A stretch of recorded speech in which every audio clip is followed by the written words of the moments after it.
It's the most wonderful time of the year. Yes. Yes. A new season, we're back. Why am I chewing gum? That's lazy production. Guys, we're back. Football's back. Wipe the tears. Let's have some fun again. This league is my favorite league to recap. There's no secret. So I'm very, very happy to be back on Sleeper, League of Ordinary Gentlemen. Let's go ahead and break this thing down. You know the deal with Draft Recap. We go from worst team to best team with rankings, but we're also going to give the best and worst value pick, and that's where we're going to start this year. And that starts at the worst value pick. Let's always start on a bad note. I think that's the way to go about life. The worst value pick in my eyes was a clear one, and that was Breece Hall. This pick shocked me. I mean, straight knockout, literally straight knocked me out by getting Breece Hall in the middle of a third of a 10-team league. I can't justify it. You got Brock Bowers right there. I don't know how you don't go tight end here. You ended up settling for Kelsey. I guess Kelsey could have a solid season with Wright's gone, but there are so many very solid options that I would go with above Breece Hall. I'm a Jets fan. I think Breece has a chance of getting traded where he could become irrelevant. If he's on the Jets, I think it's a 60-40 fit kind of situation. I also think the Jets offense is questionable. Could he have good weeks? 100%. Will he be a complete bust? I don't think so. Middle of the third, I can't buy into that at all. At all. Before JSN, no way. I'd rather Kamara.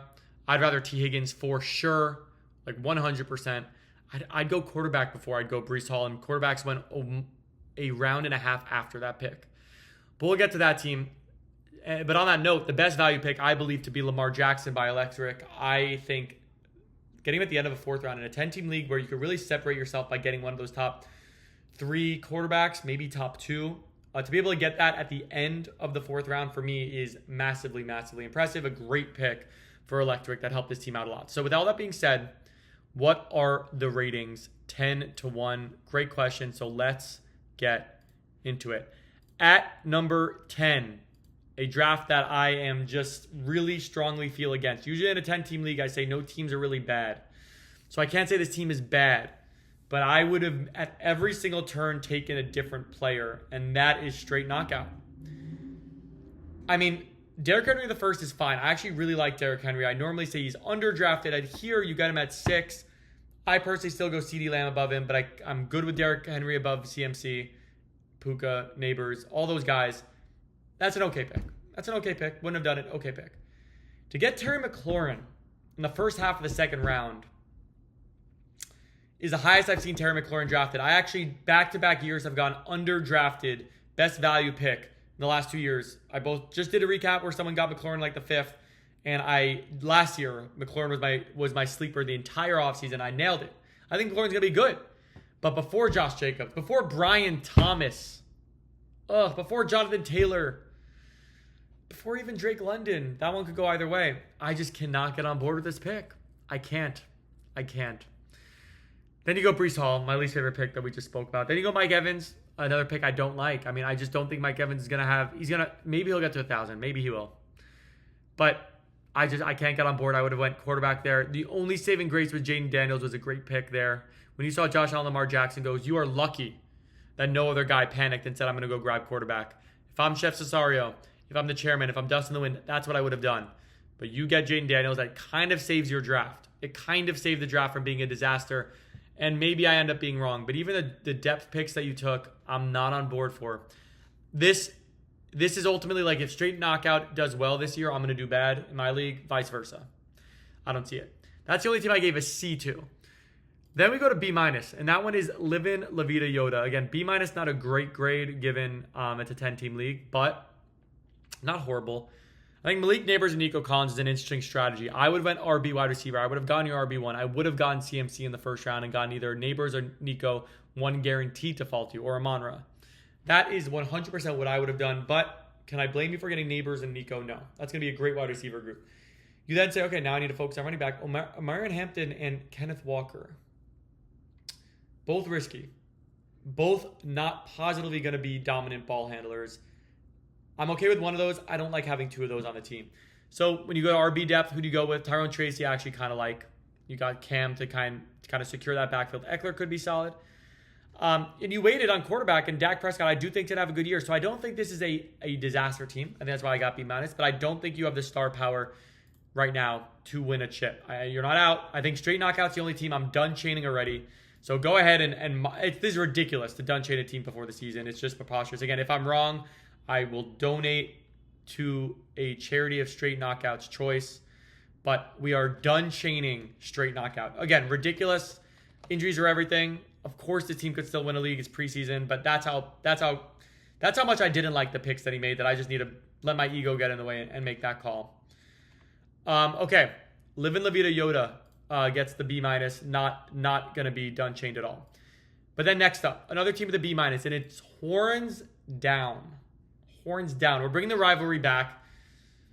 Probably should have gotten a B, but I want the rivalry back, so I'm gonna bump it down to a B-. So what do we do here for Horns Up? Puka and Bucky in the first 2 rounds, solid. George Kittle, 3rd round, reasonable. A pick after Brock Hurts, because I think Brock is a tier above George Kittle, but reasonable. T Higgins in the 4th, actually a pretty good value pick. Jameson Williams is a pretty good value pick.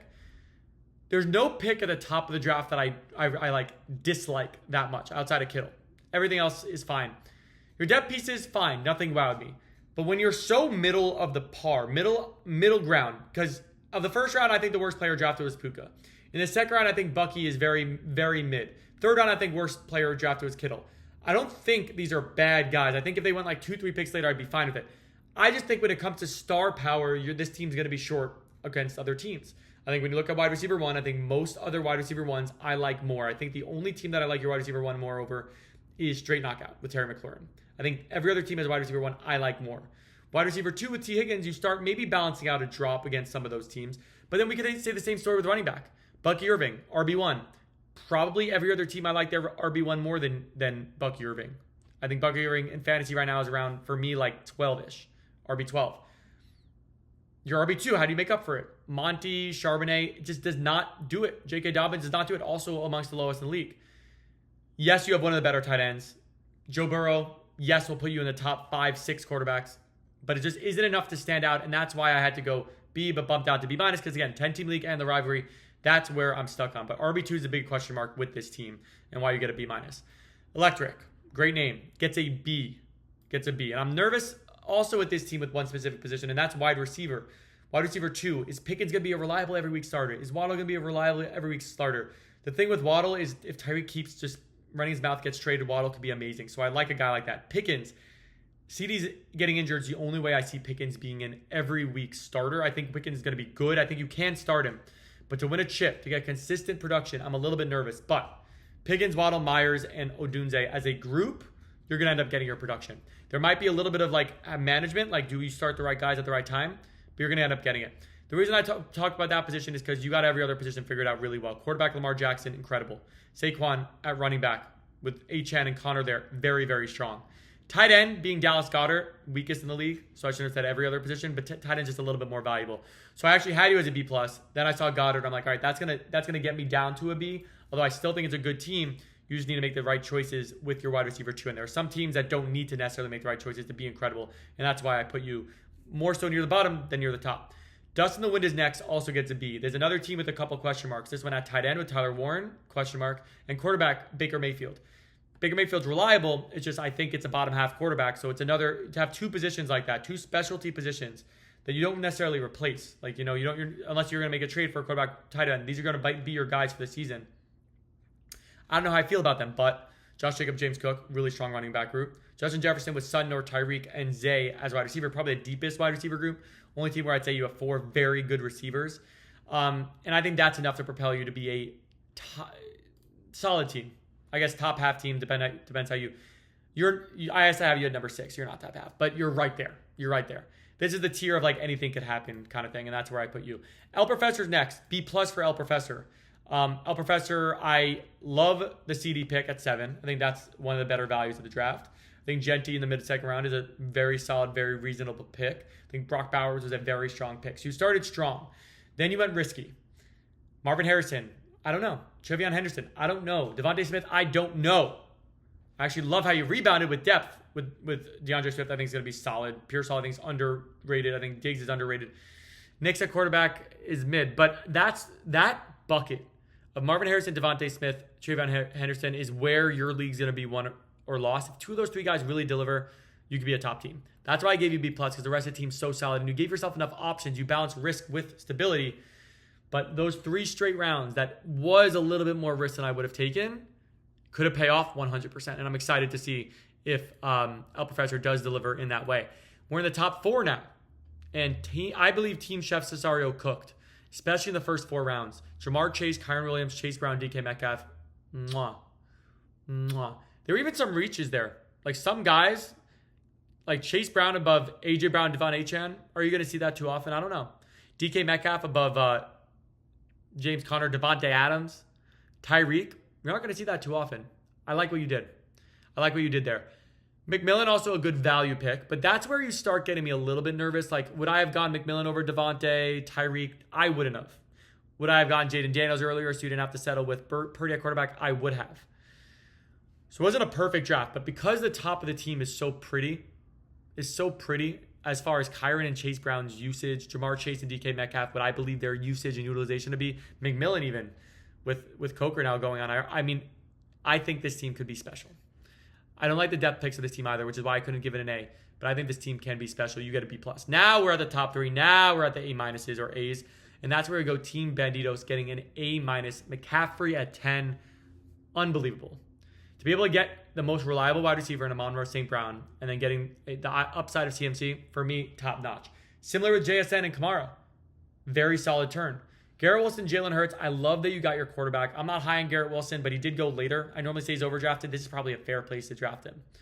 Njoku, I think the most underrated tight end right now in fantasy. So I think you did a lot of good things. Is the star power enough for me to say this team's going to be impossible to beat? No. But if CMC delivers, you can win the league. Team 2, second place, the chairman. So Vinny Figs is going to get number 1, but chairman gets an A-. And the only critique you give with this team is at quarterback. The only critique you give this team is at quarterback.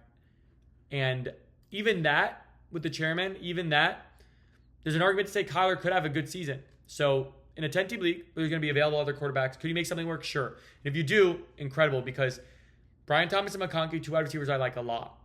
Gibbs, Hubbard, I like that group. RB2 with Hubbard, I guess, is a minor question mark. But again, 10-team league, I think you're going to be able to pick someone up. And I love tight end. So summary is Gibbs is my RB1 personally. McBride could easily be tight end 1. Brian Thomas, I think, is an underrated wide receiver. I think you give yourself enough options at depth where you could get that upside. Like, Jaden Reed could be fantastic. Kyler Murray, so late, could be really, really strong. Brian Robinson is probably the best handcuff in the NFL right now. I like what this team did. I just like the balance this team put together. Honestly, when I was rating it, was I a little bit higher on the team than I am now? Yes. So we have a swap. Chairman 3, Banditos 2.